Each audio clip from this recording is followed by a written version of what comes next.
কুণালকে বাড়ি থেকে ধাক্কা মেরে বের করে দেওয়ার কারণে আরতি হয়ে গেল বেহুশ। আর এর প্রতিশোধ নিতেই কুণাল করলো অভয় এবং শ্রদ্ধাকে মারার প্ল্যান এবং তাকে সাহায্য করলো রশনি। কুণাল শ্রদ্ধাকে মেরে তার ফাটিয়ে দিল মাথা। আর তখনই সেখানে এলো অভয়। এরপর অভয় কুণালের সাথে কি করলো সেটা তোমরা দেখতে পারবে ভাগ্যরেখার 454 নম্বর পর্বতে।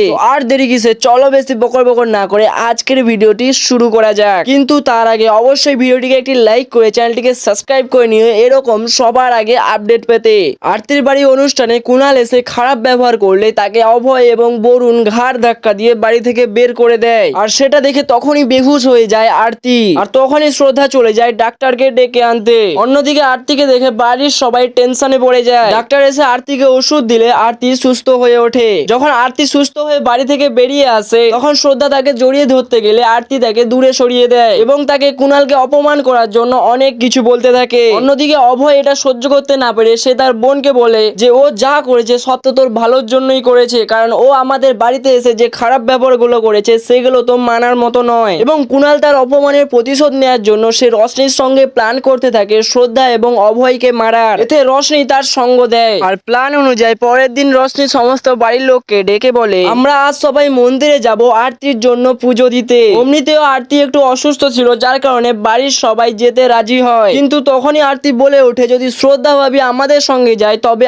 আমি এই পুজোয় যাব না। আর এ কথা শুনলে শ্রদ্ধার খারাপ লাগলেও সে হাসি মুখে বলে আমার খুব পরিশ্রম হয়েছে, আমি বিশ্রাম নিব, তাই আমি যাব না। অন্যদিকে অভয় বলে আমি আর শ্রদ্ধা বাড়িতে থাকছি, তোমরা সবাই যাও। কিন্তু রশনির প্ল্যান তো অন্য ছিল, সে শুধু চেয়েছিল শ্রদ্ধাকে মারতে, তাই সে অভয়কে পটিয়ে সটিয়ে নিয়ে যাওয়ার চেষ্টা করে এবং বলে আজকে তোমার বোনের পুজো আর তুমি যাবে না, এতে হয় কি করে। এই বলে সে অভয়কে যাওয়ার জন্য রাজি করায়। এরপর বাড়ির সবাই মিলে পুজো দিতে চলে যায় শুধুমাত্র শ্রদ্ধা ছাড়া। কিন্তু যাওয়ার আগের মুহূর্তেও অভয় বলে আমি যাব না, আমি থাকছি, তোমরা ঘুরে আসো। কিন্তু তার মা তাকে জোর করে নিয়ে যায়। অন্যদিকে বাড়ির সবাই যখন পুজো দিতে চলে যায় শুধুমাত্র বাড়িতে ছিল শ্রদ্ধা। আর তখনই সেখানে কুণাল আসে এবং সে ঘরের মধ্যে জিনিসপত্র ফেলে আওয়াজ করতে থাকে এবং শ্রদ্ধা এতে ভয় পেয়ে যায় এবং সে বুঝতে পারছিল না এগুলো কি হচ্ছে। অন্যদিকে বাড়ির সবাই পুজোর জন্য মন্দিরে পৌঁছে গিয়ে প্রার্থনা শুরু করে দিয়েছে। কিন্তু তখনও অভয় সেখানে শ্রদ্ধার কথাই ভাবছিল।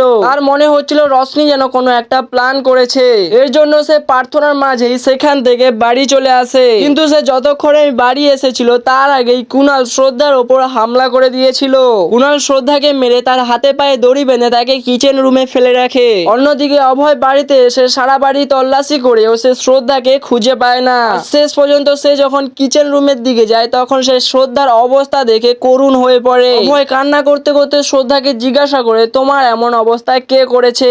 তখনই কুণাল তাকে পিছন দিয়ে মারতে গেলেই অভয় তার হাত ধরে নেয় এবং সে শ্রদ্ধার এমন অবস্থা দেখে তার খুব রাগ হয় এবং সে কুণালকে খুব মারতে থাকে। শেষ পর্যন্ত সে যখন কুণালকে মারতে মারতে একটা ফার্নিচার তোলে তাকে মারার জন্য, তখন কুণাল তার কাছে ক্ষমা চায় আর সে তার পায়ে পড়তে থাকে।